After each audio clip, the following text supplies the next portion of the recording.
Abra sua Bíblia aí em Mateus capítulo 16, a partir do versículo 13.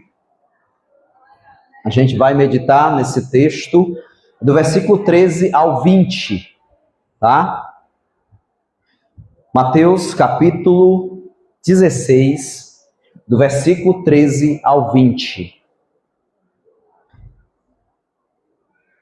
Mateus 16, 13 ao 20.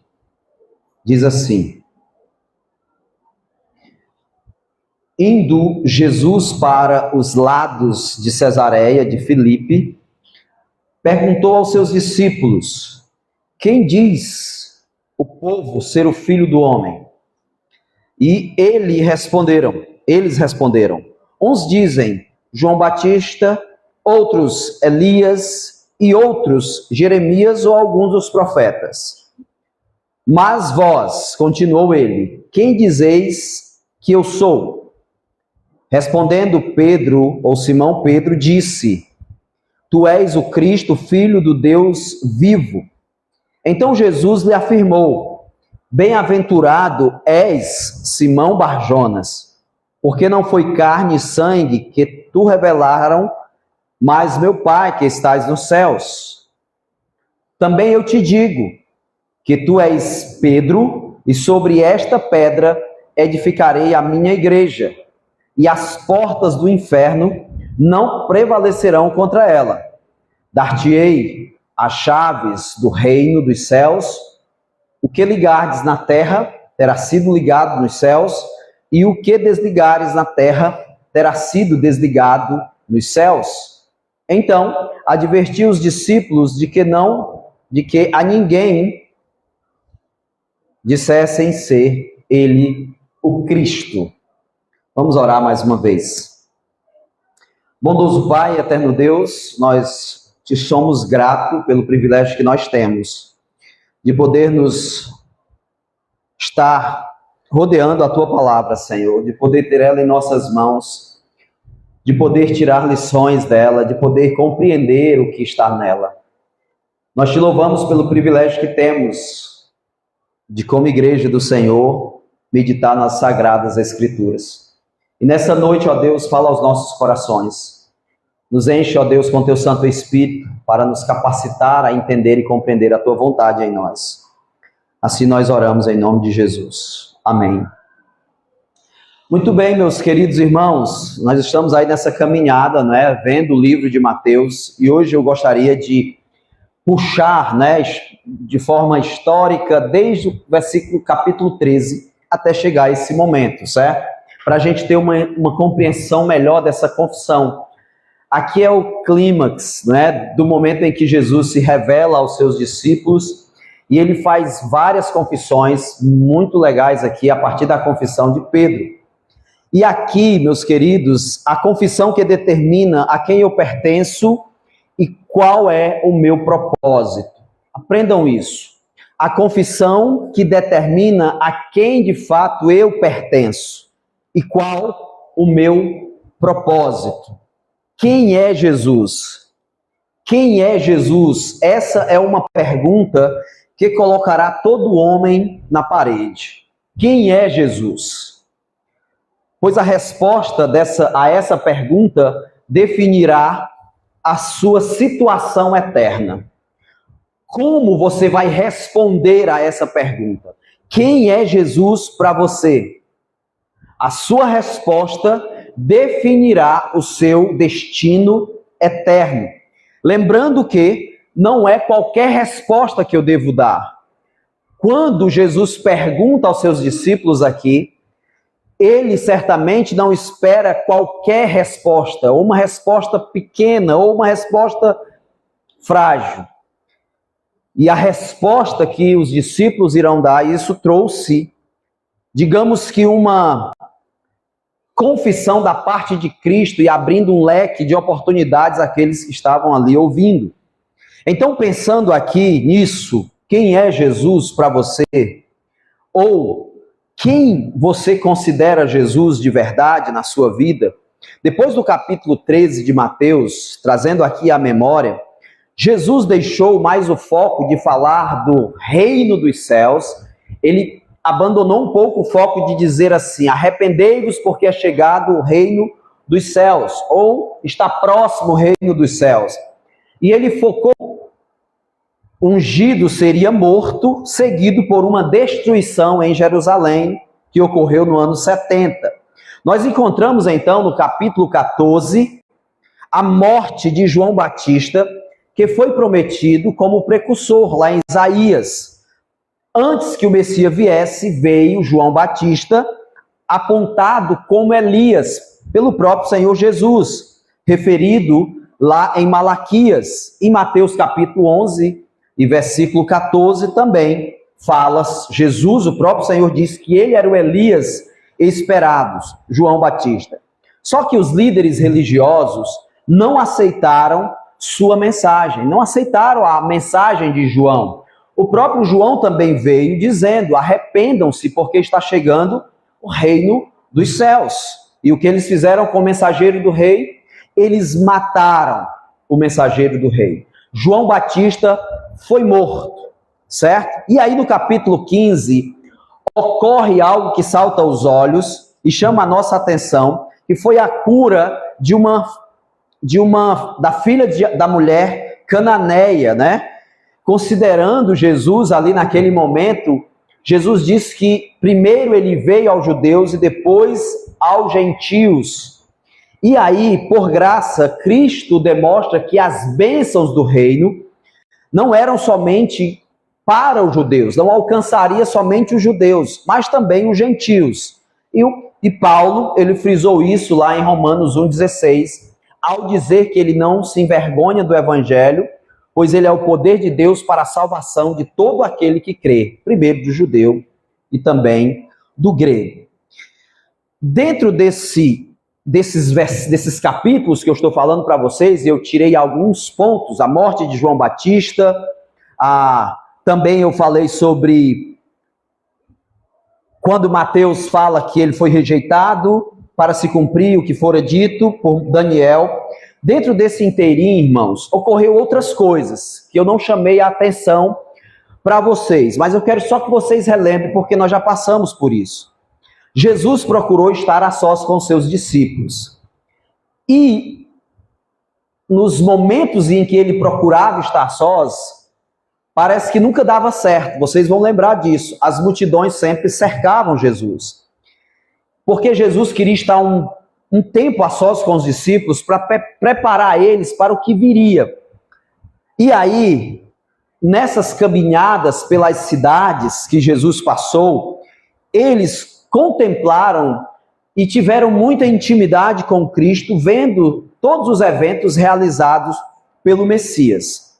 Após a morte de João Batista, eles viram o mestre alimentando multidões. Na primeira vez, ele alimentou 5.000 pessoas. E na segunda vez, ele fez outro milagre que alimentou 4.000, tirando ou fora as mulheres e as crianças. Ele andou sobre as águas, dentro desse contexto, e ordenou a Pedro que também andasse sobre as águas. Pedro deu algumas passadas. E aí ele entrou no barco e acalmou a tempestade. As multidões, ou parte dela, não queria Jesus, só queria os benefícios. Só olhavam para Cristo porque Cristo os alimentara. E essas multidões, infelizmente, mesmo com todos os milagres, sinais e prodígios que Jesus realizou ali, eles os abandonaram, deixaram Cristo, desprezaram. Até os seus discípulos acharam o discurso de Cristo pesado. E aí, meus queridos, Pedro, por sua vez, faz aquela pergunta: para onde iremos nós? Pois só o Senhor tem palavra de vida eterna. Quase chegando no nosso texto, nós encontramos também, na cidade de Magdã, Jesus encontra-se com dois grupos de religiosos, os líderes de Israel, os saduceus e os fariseus, que a gente falou tanto nas últimas semanas. E esses homens só queriam desmoralizar o Messias, os quais estão em trevas profundas, como o próprio Senhor Jesus diz, cheio de farsas, hipocrisia, mas esses homens se achavam guias do povo. Jesus, então, recomenda aos seus discípulos que não sigam esse caminho. E agora nós chegamos, após tudo isso, com esse turbilhão de ensino e experiência, Jesus, a caminho de Cesareia de Filipe, que fica ao norte de Israel, ele faz uma pergunta particular para os seus discípulos. Agora Jesus está somente com seus discípulos. E ele faz essa pergunta. Depois de tudo isso, Jesus, ele quer que eles respondam essa pergunta, porque essa pergunta definirá o destino eterno daqueles homens. Quem é Jesus para vocês? O que dizem de mim?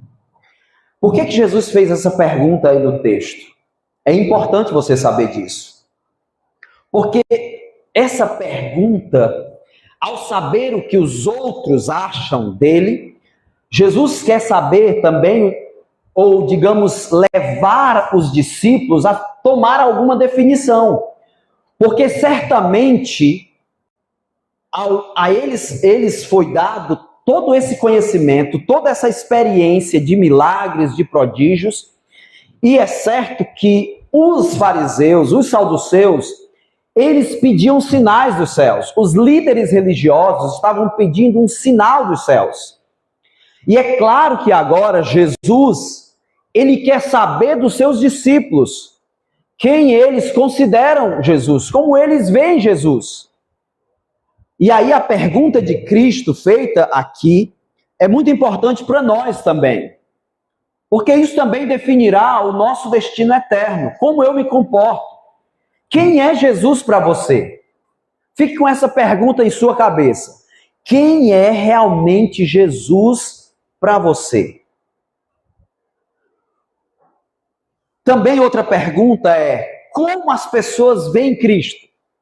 Você que está aí no trabalho, no seu dia a dia, você que está na escola, você que está no meio da sua comunidade, você que passeia no meio de pessoas ímpias, o que as pessoas acham de Cristo?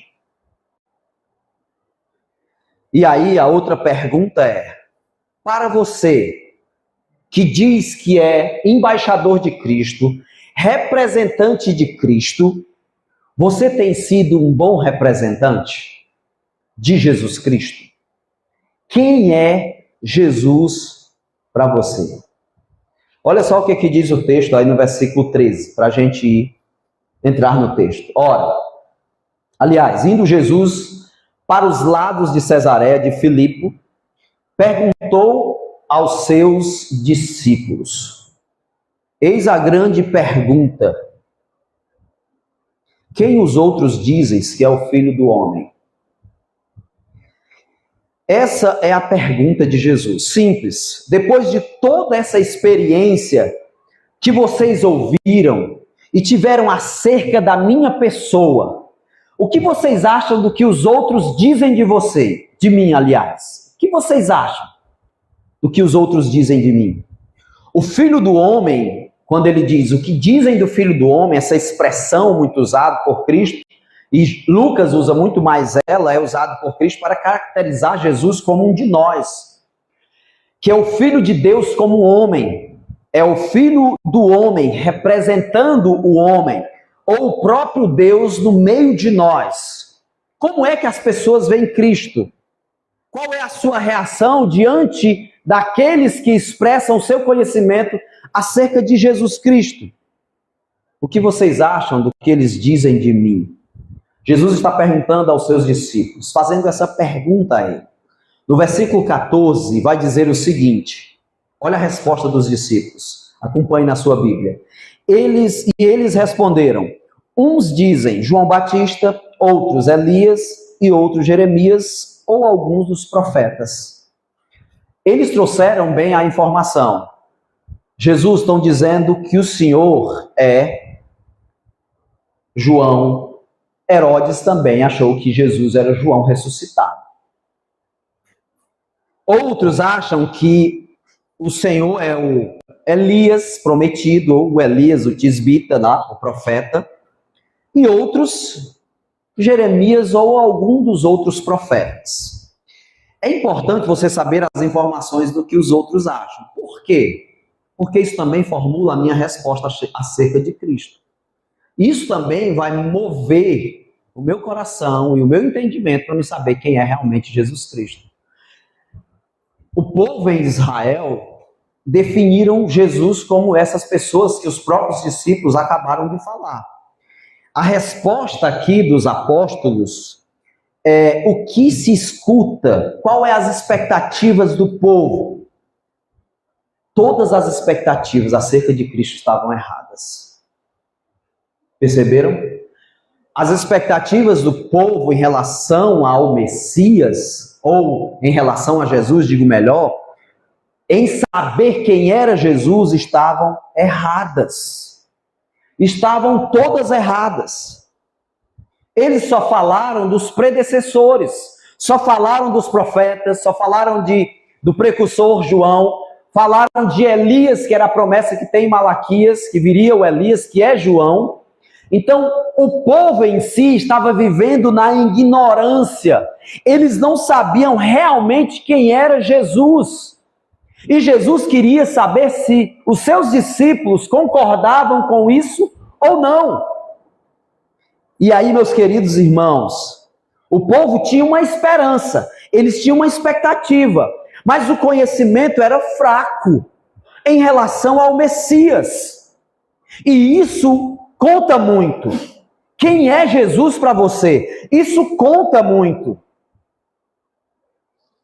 Eles só ficaram nos anunciantes. Eles não conheciam o Messias. Eles ficaram somente em João Batista, em Elias, em alguns dos profetas. Só nos que anunciaram. Eles não tinham o conhecimento de verdade de Jesus Cristo.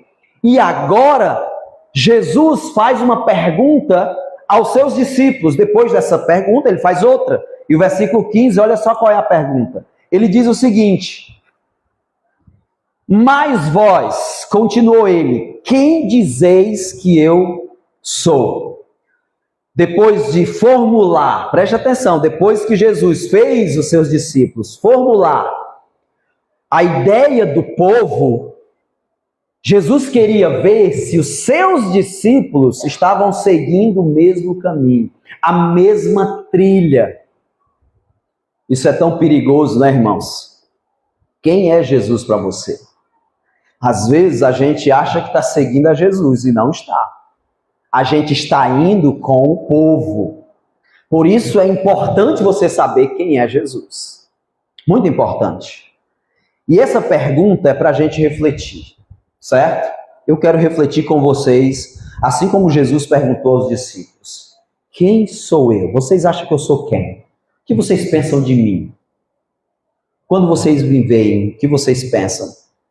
Tudo que eu realizei, andei sobre as águas, eu curei, eu fiz cegos enxergar, eu curei mancos, coxos, eu alimentei multidões.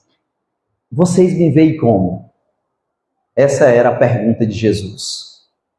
Quem é Jesus para você?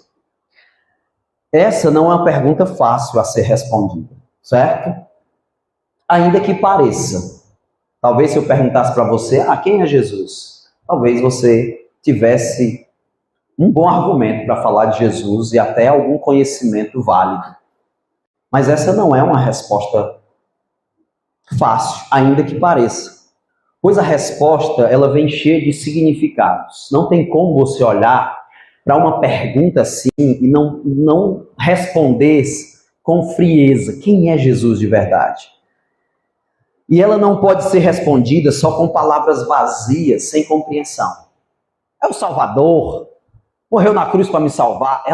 Isso as pessoas vão responder, esse conhecimento fajuto e fraco de Jesus. Não é isso que Jesus quer que os seus discípulos tenham. Não é olhar para Cristo e querer Ele só como um milagreiro, não querer Cristo só para resolver meus problemas, não é olhar para Cristo como as multidões olharam. Jesus quer uma resposta firme. Aliás, Jesus está movendo aqui os discípulos a entenderem de fato quem Ele é. E isso faz muita diferença. Por quê? Porque saber quem Jesus é definirá o nosso destino, irmãos. Definirá o destino eterno de todos nós, a começar nos discípulos. Sem estar alinhado com as coisas que Jesus está falando, não tem como a gente saber quem Ele é. Se você e eu não estivermos alinhados com as coisas de Jesus Cristo, não tem como responder essa pergunta. Não é só com palavras vazias, sem um alinhamento com as coisas que vêm do alto. A gente precisa saber quem é Jesus, de verdade. E olha a resposta de Pedro. Olha só o que ele diz. Vamos ver se essa é a nossa resposta. Respondeu Simão Pedro e disse: Tu és o Cristo, o Filho do Deus vivo. A resposta de Pedro, ela trouxe satisfação a Cristo, com certeza. Depois de Cristo passar pelos líderes, depois de Cristo passar por tantas pessoas que o desprezaram, e ver os 12, ali com essa firmeza, por meio de Pedro, que era o líder deles, imagine aí como Jesus se alegrou em ver isso. Mas Jesus faz uma revelação aqui muito importante. E olha só o que ela diz aqui. Simão Pedro responde: Tu és o Cristo, o Filho do Deus vivo. E sabe o que significa isso? Por isso que eu disse que essa resposta é cheia de significados. Quem é Cristo? O que é o Cristo? Quando Pedro diz, Tu és o Cristo, o que ele queria dizer com isso? O que isso significa? A palavra Cristo no grego e hebraico vai dizer Messias, ungido ou consagrado. A ideia de que Jesus era o Messias, ungido e consagrado por Deus. Pedro estava dizendo que Jesus é aquele que foi prometido por Deus. E Deus o ungiu como rei. Ele é o prometido, o Salvador, o Messias. Aquele que as Escrituras apontam como aquele que Deus prometeu em Gênesis 3,15, para pisar na cabeça da serpente, para restaurar a vida do homem para com Deus, e também restaurar todo o universo. Esse é o Jesus que está sendo apresentado aqui na resposta de Pedro. Não é somente o Salvador da minha vida que vai me ajudar a pagar minhas contas e resolver meu casamento, não. É o Jesus que um dia foi separado por Deus. E é interessante, irmãos, que aqui, o que Pedro responde, aquilo que muitos não podiam ver, inclusive os líderes religiosos, mesmo com todo o conhecimento dos líderes religiosos, eles não conseguiram enxergar o que Pedro estava vendo. Um simples pescador agora vê quem é Jesus nessa sua resposta. E aqui também, meus amados, esse Jesus que ele está falando, como eu disse, ungido Messias, é aquele que toda a história aponta para ele. Toda a história. Deus construiu essa história todinha por causa de Cristo. Todas as coisas vieram à existência por causa dele. E sem ele nada do que foi feito se fez. Tudo o que foi realizado na história foi por causa desse homem. Aquele momento ali estava preparado para ser falado isso. Quem ele era. E aí, meus queridos irmãos, Deus move céus e terra. A história humana mostra guerras, reis caem, reis se erguem.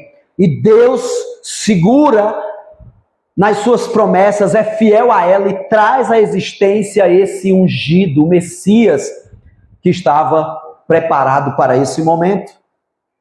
E aí, meus amados irmãos, o Filho unigênito do Pai está no mundo para salvar miseráveis pecadores como nós.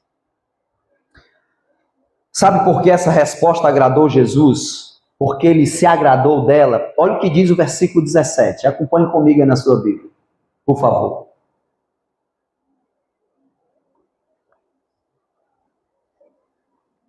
Então Jesus lhe afirmou: Bem-aventurado és, Simão Barjonas, porque não foi carne e sangue que tu revelaram, mas meu Pai que estás nos céus.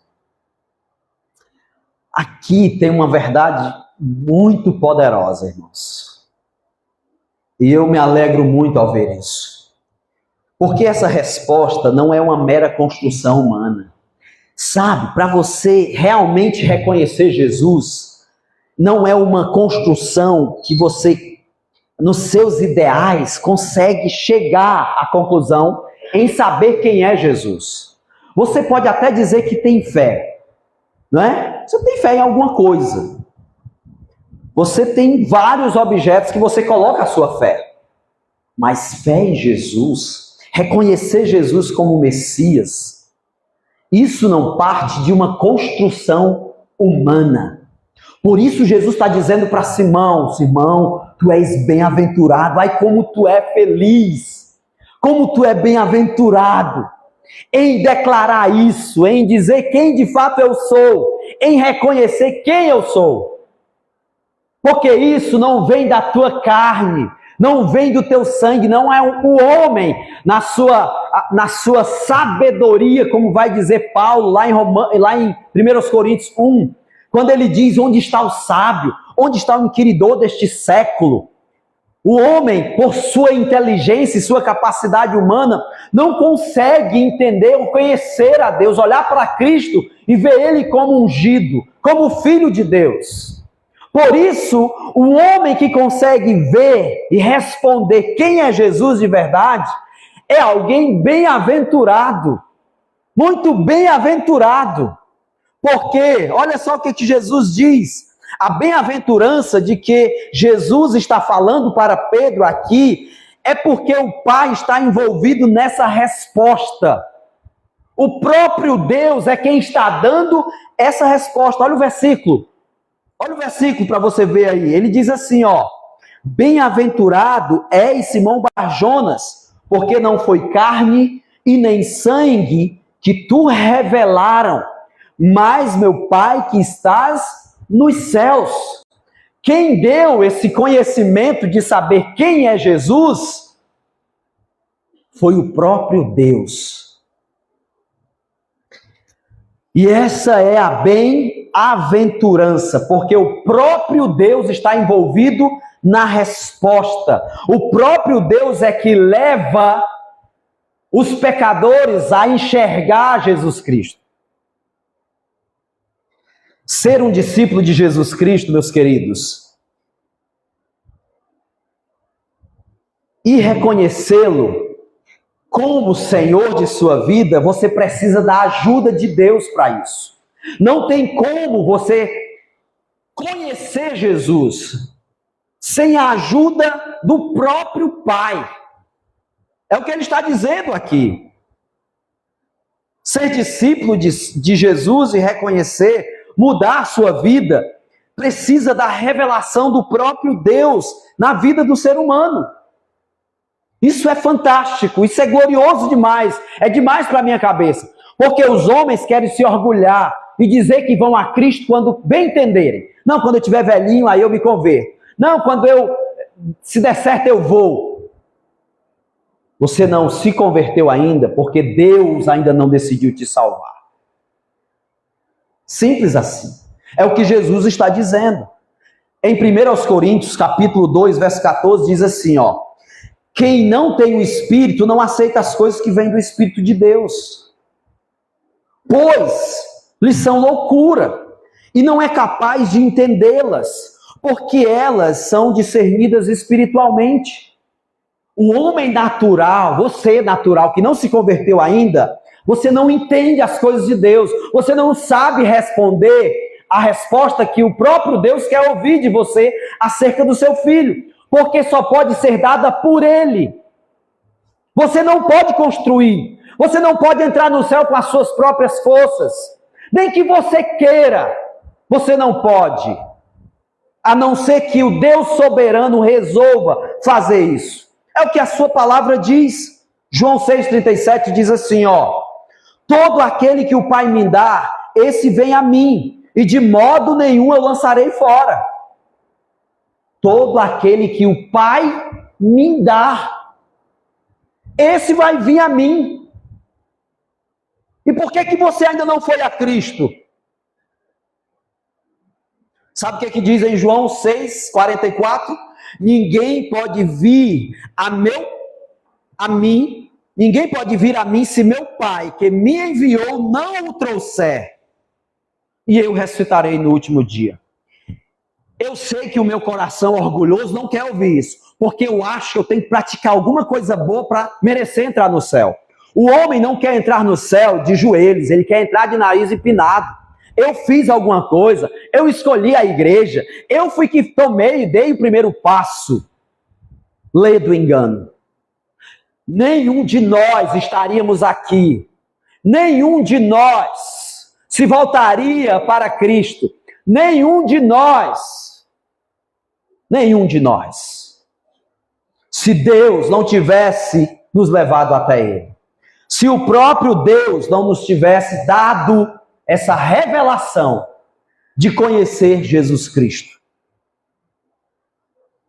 Você quer ver uma coisa? Passa aí a sua Bíblia aqui em alguns versículos, por favor, lá. Vai para João, capítulo 10. João 10, deixa marcado aí que a gente volta já para o nosso texto. João 10, a partir do versículo 25. O que estava acontecendo nesse contexto? Estava celebrando a festa da Páscoa ou de dedicação, e Jesus estava passeando no templo. Esse é o contexto. E aí, rodearam a Jesus, está lá no versículo 25, 24, rodearam Jesus, os judeus, e o interpelaram. Até quando tu nos deixarás a mente em suspenso? Se tu és o Cristo, dize-o francamente. Ó, que interessante aqui, né? Jesus perguntou a Pedro, quem diz os homens que eu sou e vocês? E ele disse, tu és o Cristo. Agora os judeus estão assim, ó, ei, tu és o Cristo ou não é? Até quando tu vai deixar a gente em dúvida se tu és o Cristo ou não? E olha a resposta de Cristo no versículo 25. Respondeu-lhe Jesus, já vou-lo disse e não credes. Verso 25, eu estou lendo. As obras que eu faço em nome de meu Pai estão falando, testificando a meu respeito. O que eu estou realizando grita que eu sou o Messias, o Cristo. Versículo 26. Olha o que Jesus diz. Mas vós não credes. Mas sabe por que vocês não acreditam? Olha que pesado isso aqui, irmãos. Porque não sois das minhas ovelhas. Vocês não são das minhas ovelhas. As minhas ovelhas, elas ouvem a minha voz. Eu as conheço e elas me seguem. Eu dou a vida eterna a elas e jamais perecerão, e ninguém as arrebatará de minha mão. Aleluia. Percebam aqui que Jesus está dando a se conhecer. Mas esses líderes judeus aqui, com seus corações obscurecidos, não conseguem ver. E Jesus vai e diz, ó, sabe por que vocês não conseguem crer em mim? Porque vocês não são minhas ovelhas. Percebe? Porque quando Jesus diz, Simão Barjonas, tu é bem-aventurado. Você é bem-aventurado, tu é feliz, meu irmão. Tu é muito feliz. Sabe por quê? Porque Deus resolveu abrir os teus olhos para tu me ver. E isso é um milagre que só quem pode realizar na vida do homem é Deus. Só Deus para fazer eu amar a Cristo. Só Deus para me considerar Jesus Cristo. Só Deus para fazer eu mudar de vida, abandonar os meus pecados. Só Deus na pessoa de Cristo. Sabe, irmãos, quem convence o homem do pecado, da justiça e do juízo? Vocês sabem quem é? Quem é que convence? Respondam. Quem convence o homem do pecado, da justiça e do juízo? O Espírito de Deus. Você está aí. E o Espírito Santo está no nosso meio. E quem, a palavra de Deus que está sendo pregada nessa noite, proclamada, o próprio Espírito, ele vai entrando em seu coração e te convencendo de que tu é um pecador miserável que necessita de Jesus. E quem faz isso é Deus. Não é a minha persuasão, não é a minha boa pregação, meu bom falar, não é nada disso, não é o bom louvor, nada disso vai fazer. É o Espírito Santo de Deus que faz essa obra. Por isso, quem se converte de verdade é alguém bem-aventurado, é alguém feliz, é alguém que de fato tem uma nova vida. E tudo isso acontece por meio da ação do Criador.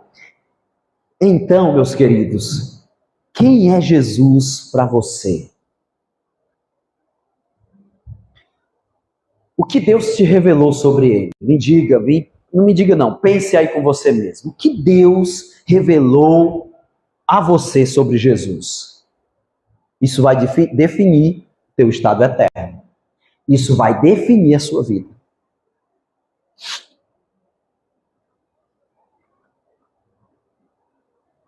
Não consegue mudar? Você não consegue mudar de vida? Você não consegue se arrepender? Você não consegue ter atitude de cristão? Não consegue ler a Bíblia? Amar, orar, perdoar, congregar, evangelizar? Você não consegue isso? Sua satisfação está no mundo? Você consegue raciocinar comigo? Você como um cristão, você que está na igreja como um cristão, não consegue se arrepender, orar, ler a Bíblia, mudar de vida, perdoar, congregar, evangelizar. Você não consegue isso. O que foi que Deus te revelou? Pense nisso. O que foi que realmente Deus te revelou? Quem é Jesus de verdade na sua vida? Me diga. O que ele representa para você? Que milagre foi esse? Que revelação fajuta foi essa? Que Deus foi esse que se apresentou a você que você não consegue mudar? Que você não consegue se arrepender? Que você não tem atitude de cristão? Não consegue ler? Não consegue orar? Não consegue congregar e evangelizar? Você não consegue ser um crente? Quem se revelou a você? Você não é um bem-aventurado. Não é. Porque Deus não te revelou nada. Não aconteceu nada com você. Olha o que Jesus está dizendo para os seus discípulos. João, Pedro, tu és um bem-aventurado. Porque Deus realizou algo em você. E olhe para a vida de Pedro. Olha o que ocorreu com Pedro após o dia de Pentecostes. Vejam o que ocorreu na vida de Pedro ao conhecer Jesus. Eu lhe digo, meus queridos e amados irmãos, o que Jesus vai dizer agora não fará nenhum sentido para você, se você não recebeu, aliás, a revelação de Deus para a sua vida. Não vai fazer sentido para você. O que Jesus vai começar a falar agora parte do conhecimento que você tem dele. Parte dessa resposta que você dá a ele. Essa revelação que Deus te deu. E se você não entendeu o Evangelho, se você não compreendeu ainda o propósito de você conhecer Jesus, tudo que Cristo vai falar agora, a partir de agora, desses versos, não vai fazer nenhum sentido para você. E você aprenda a definir a sua vida como cristão a partir disso aqui. Porque isso aqui, esse momento aqui é o clímax, onde Jesus está dando a maior instrução para os seus discípulos de como ele vai criar a igreja, quais são os seus planos em relação à igreja de Jesus. E você e eu, se nós não tivermos entendido o Evangelho, você está só perdendo tempo aqui na igreja. Você está perdendo muito tempo se você não consegue entender os planos de Cristo para você. A partir de agora, os planos de Jesus, Cristo, não fará sentido para você se você não recebeu a revelação dele. Se você não o conhece, se você não sabe quem é Jesus. Após a revelação de Pedro dado pelo Pai acerca do Filho, Isso aqui levará o homem a um entendimento surreal. Ser cristão, irmãos, é uma bem-aventurança de verdade. Só que às vezes nós nos prendemos a pequenas coisas, mas Jesus quer nos dar muito mais. E às vezes a gente está preso em um entendimento fraco, pequeno de quem de fato é Jesus Cristo. Como as multidões que queriam Jesus só pelo pão, pela cura, que queriam Jesus só para consertar suas vidas, e não querem Jesus para amá-lo e servi-lo de verdade, de fato, fazendo aquilo que agrada a Ele. E olha só quais são os planos de Jesus para os que Deus abriu o seu entendimento. Versículo 18, por favor. Diz assim: Ele diz para Pedro o seguinte: Também eu te digo, tu és Pedro, e sobre esta pedra edificarei a minha igreja, e as portas do inferno não prevalecerão contra ela. Olha a ruma de revelação aqui que Jesus dá acerca da sua igreja, certo? Você és Pedro. Essa palavra aqui é um trocadilho, os estudiosos vão dizer que é um trocadilho, né? Porque alguns não, digo melhor, a igreja romana, ela pega esse texto aqui para dizer que Pedro foi o primeiro papa e que ele é o fundamento da igreja. Então a igreja de Cristo está fundamentada no homem infalível, que é Pedro, na mentalidade deles. E aí a gente vai refutar isso, lendo para vocês alguns pontos aqui. O que Jesus estava dizendo para Pedro? A palavra Pedro é um estilhaço de pedra. Tu és Pedro, ou estilhaço de pedra, Jesus está dizendo. E sobre esta igreja, essa pedra, sobre esta rocha, que é Jesus, eu edificarei a minha igreja. Essa é uma definição por alguns estudiosos. Outra definição é: tu és Pedro, e sobre esta afirmação que tu fez, Pedro, eu vou edificar a minha igreja. Que afirmação?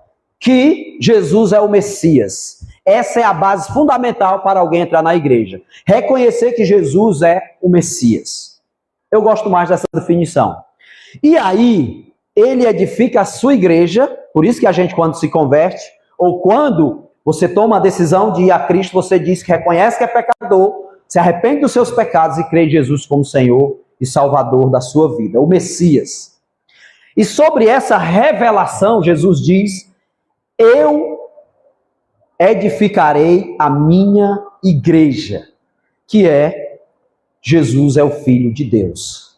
Essa é a pregação do Evangelho. Você precisa crer em Jesus como Filho de Deus. Essa é a base da construção da igreja.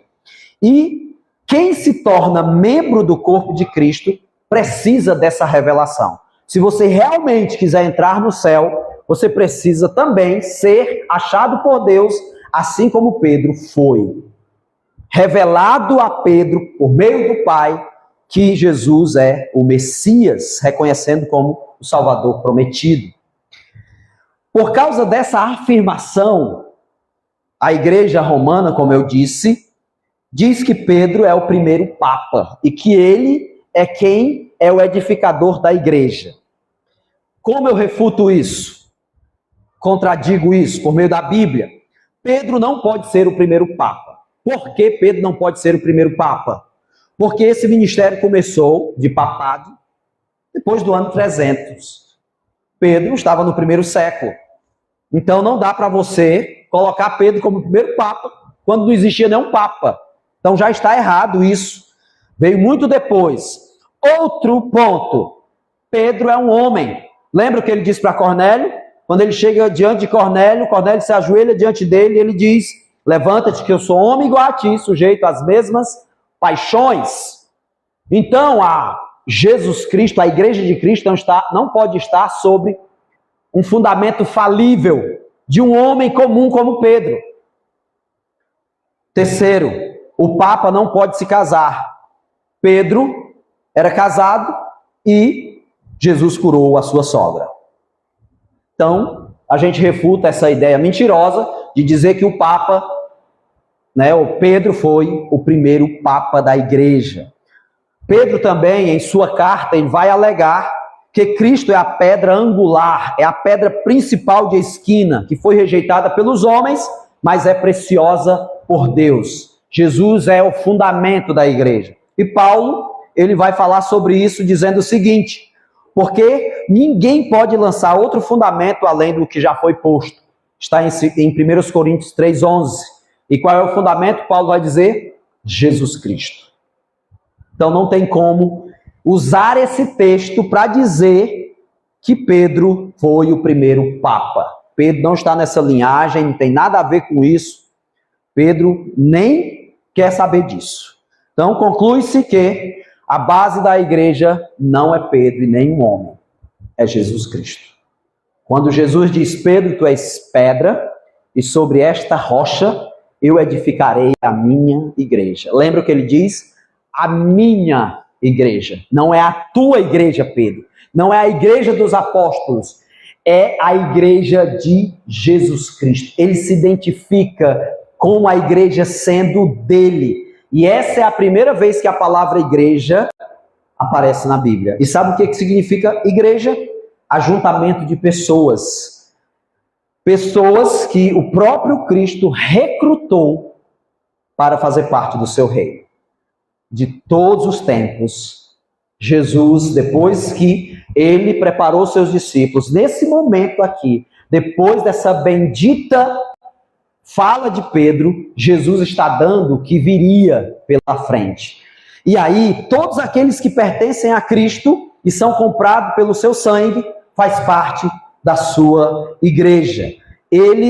Jesus se identifica com a própria igreja ao dizer para Paulo, quando Paulo perseguia a igreja: Saulo, Saulo, porque tu me persegues. Então Jesus é o dono da igreja, é o edificador da igreja, ele morre pela igreja, ele derrama o seu sangue pela igreja, ele é o cabeça da igreja. Ele é Jesus, não tem outro fundamento. Ou você entende isso, compreende isso, ou você não conhece Cristo. Certo? E aí ele diz que as portas do inferno não prevalecerão contra a minha igreja. O que Jesus está dizendo aqui? As portas do Hades, ou do inferno, ou a morte, né? Essa é uma promessa para a igreja. E o que Jesus está dizendo para a igreja? O poder de Satanás nunca destruirá o povo de Cristo. O diabo já se levantou muitas vezes para destruir a igreja. Desde o primeiro século, o diabo tenta destruir a igreja. Todas as eras, até hoje, o diabo, por meio dos ímpios, intentam destruir a igreja, ver a igreja destruída. Muitos, às vezes, no meio de nós, se levantam para querer destruir a igreja, que não fazem parte da igreja. Mas Jesus está dizendo que o diabo nunca vai destruir a igreja. Nunca. A igreja é minha, ele diz. Ela pertence a mim. Ela está sob as minhas bases. Sou eu que sustento a igreja. E as portas do inferno nunca prevalecerão contra ela. A igreja vai sempre avançar. A igreja sempre estará aqui. Aí eu digo para você, meu irmão, nunca pense que você é maior do que o reino. Nunca pense isso. A pior loucura de um homem é achar que ele é maior do que o rei. Se eu sair dessa igreja, a igreja se acaba. Se o pastor sair da igreja, a igreja se acaba. Se o irmão fulano de tal que serve tanto na igreja, se acaba. Não pense essa besteira. A igreja do Senhor, ela vai continuar. Ela vai prevalecer. Enquanto Jesus querer, a igreja vai estar aqui. E Satanás não tem poder sobre ela. Cada membro do corpo de Cristo será levado em segurança à glória eterna. Cada membro do corpo de Cristo. Os verdadeiros membros do corpo de Cristo. Para aqueles que de fato sabem quem Ele é. E a pergunta que não quer calar. Você sabe quem é Jesus de verdade? Você adere a essas promessas para a sua vida? E olha o que ele diz mais da igreja. O que ele fará com a igreja? Os planos dele. Versículo 19, ele diz para Pedro o seguinte: dar-te-ei as chaves do reino dos céus, e o que ligares na terra terá sido ligado nos céus, e o que desligares na terra terá sido desligado nos céus. Eu darei. Olha o que Jesus está dizendo. Eu darei a você a autoridade. As chaves traz esse simbolismo de autoridade. Ao começar nos apóstolos, Jesus tem um plano bem concreto para a sua igreja. Preste atenção, você que é a igreja de Cristo. Eu darei as chaves do reino a você. A chave do reino significa o quê? A autoridade. Essa chave não foi só Pedro que recebeu. Essa chave que abre o caminho, o conhecimento para o reino dos céus. E Pedro, como sendo o representante entre os líderes dos apóstolos, dos 12 que estavam ali, recebeu essa promessa. Mais tarde, a promessa que Jesus também dá para os discípulos é que todos eles estariam sentados em tronos. Então essa chave não foi dada somente a Pedro em si, mas a todos os apóstolos naquele momento, representada por Pedro. A chave dos céus eu darei a você. E isso significa que essa chave dada aos líderes, ou ao líder Pedro e aos líderes apóstolos, isso significa que Jesus está dando aqui a esses homens autoridade para abrirem a porta dos céus. E vocês vão lembrar comigo que os líderes religiosos, lembram? Os líderes religiosos, fariseus, escribas, saduceus, esses homens tinham autoridade para abrir o caminho dos céus.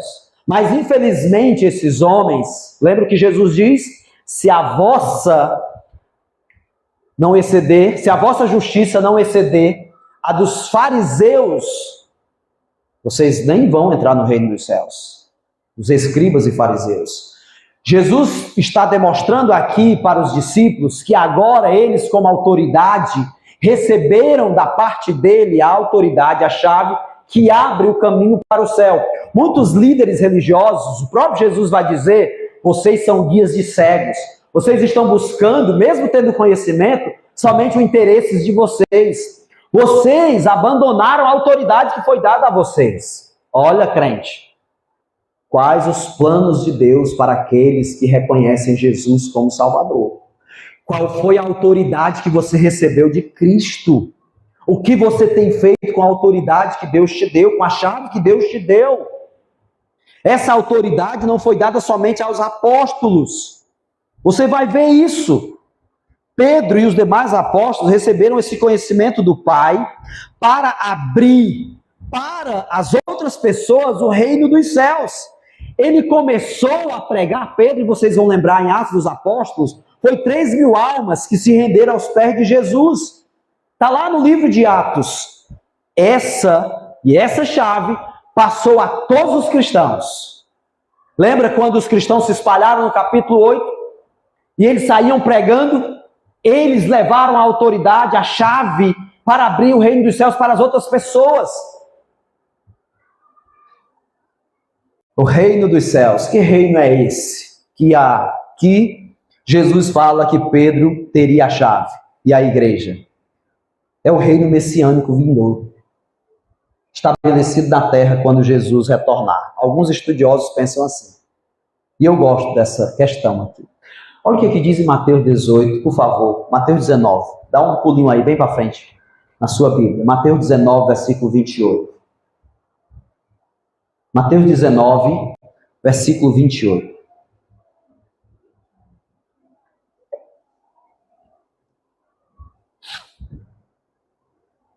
Amém? Mateus 19, 28. Jesus lhes respondeu, olha só. Em verdade vos digo que vós, os que me seguistes, quando na regeneração o Filho do Homem se assentar no trono da sua glória, também vos assentarei em 12 tronos para julgar as 12 tribos de Israel. Eu darei a vocês a chave do reino dos céus. Jesus está dizendo que no dia da regeneração, quando o Filho dos Homens vier, os apóstolos se assentarão em 12 tronos para reinar com ele. E esse reino aqui é físico, palpável. Ele não é um reino espiritual, não, somente. Olha o que Jesus diz também lá em Mateus 25, 31. Por favor, bem aí pertinho. Mateus 25, versículo 31.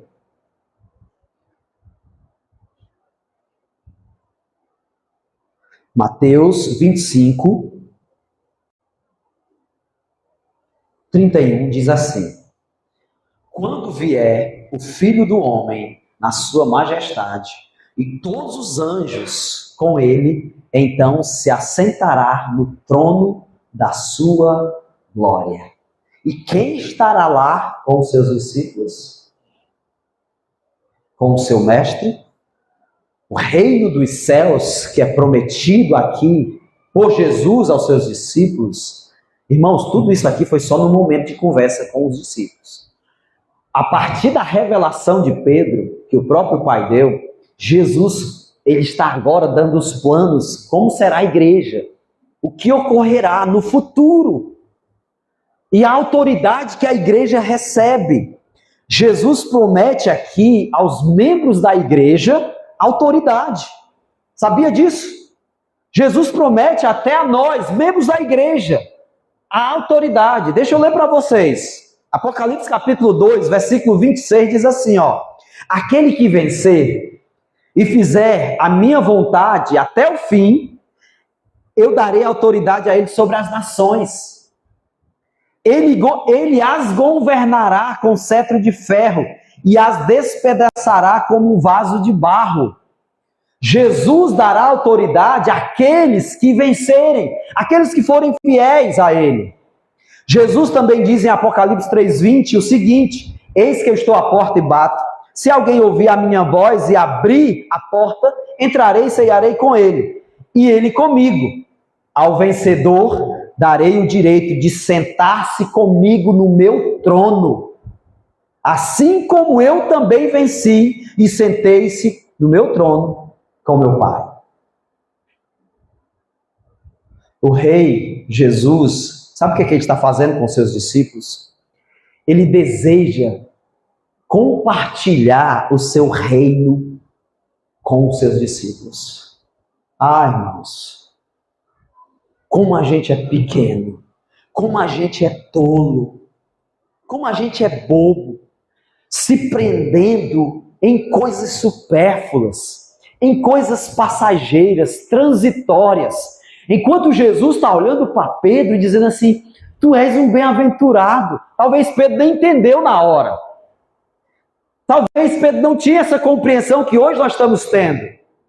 Ao dizer que, eu vou dar a vocês uma chave. Essa chave é para abrir o reino dos céus.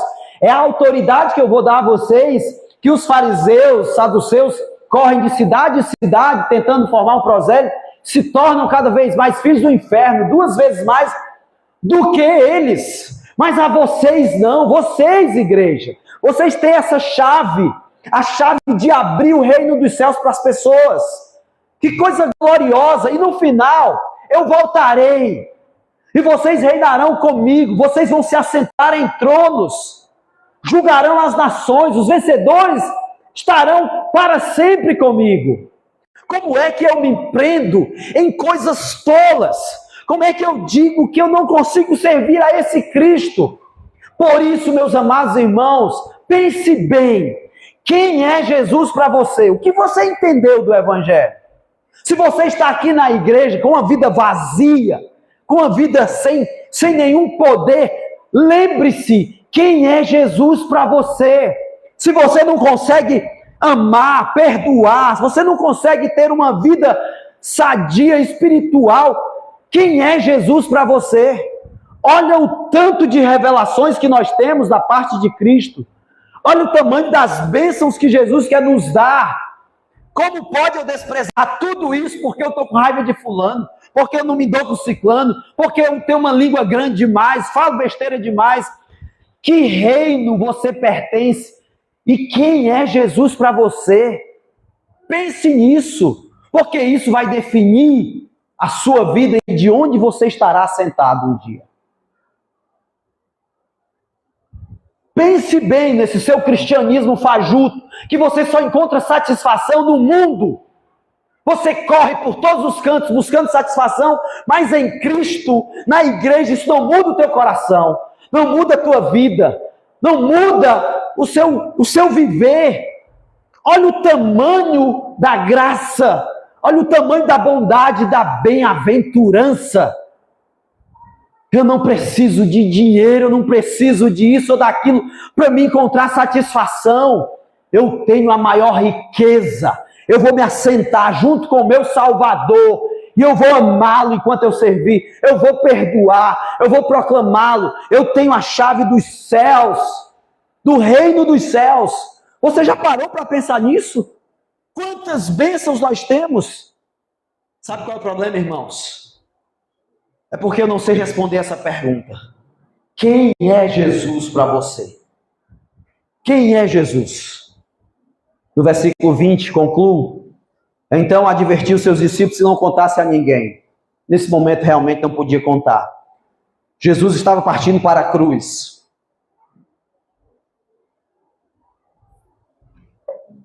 Jesus estava partindo para a cruz, ele não queria muito burburinho.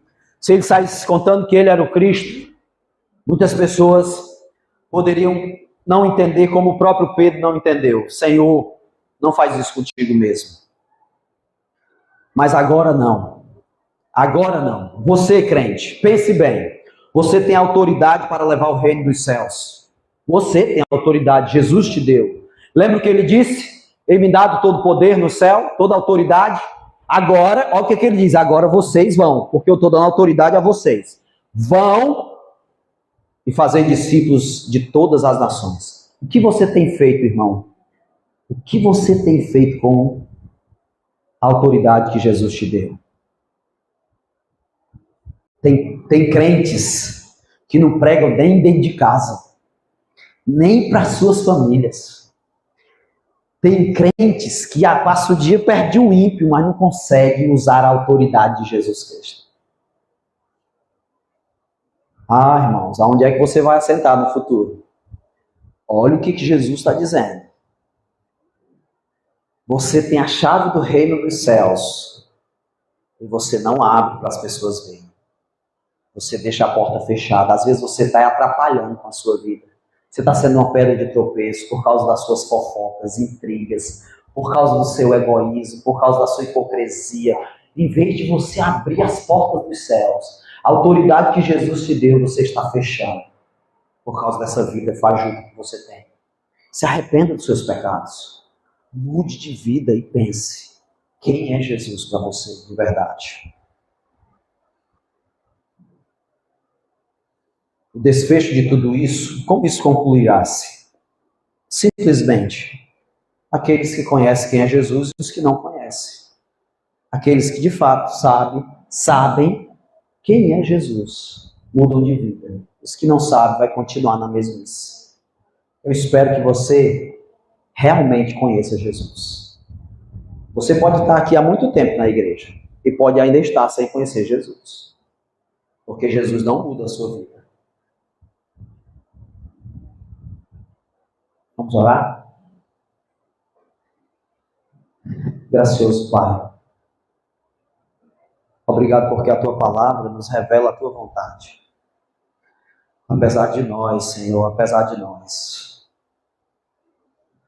Se nós pudéssemos enxergar, se nós olhássemos para o que as Tuas Escrituras dizem, a Deus, e isso fosse o motivo da nossa satisfação, da nossa alegria, nós seríamos outros. Por isso que eu te peço humildemente, não leve em conta a nossa ignorância, nossa frieza. Não leve em conta, Senhor, como nós te tratamos, como nós te desprezamos. Nós muitas vezes agimos, parece que nem te conhecemos. Por isso eu te peço, ó Deus, que nós sejamos radicais para com a nossa própria vida. Que a gente venha gritar de fato, quando nós não estivermos encontrando satisfação na Tua verdade, no Teu Evangelho. Que a gente venha lamentar, chorar, limpar as mãos pecadores. Nós que não conseguimos mais olhar para as verdades que o Senhor nos dá. Isso não traz nenhuma alegria, prazer, paixão, devoção. Deus, eu sei que nós somos a geração que precisamos de vestimentas, de colírio, como mesmo diz a tua palavra. Nós nos achamos ricos, abastardos, mas eis que o dono da igreja está do lado de fora, batendo na porta, porque somos frios para com o Senhor. Vivemos numa geração, Deus, aonde o amor de muito tem esfriado. E eu sei que isso aponta para o teu retorno. Mas nós queremos te pedir, Deus, restaura. Assim como nós aprendemos hoje pela manhã, o Senhor muda as histórias, muda a nossa. Sejamos uma igreja fervorosa, uma igreja que de fato brilhe a luz de Cristo. Sejamos um remanescente fiel aqui nesse lugar, Deus. Em nome de Jesus, perdoa os nossos pecados. Salva aqueles que ainda não te conhecem. Revela-se a eles, ó Deus, para que eles realmente saibam quem é o Senhor.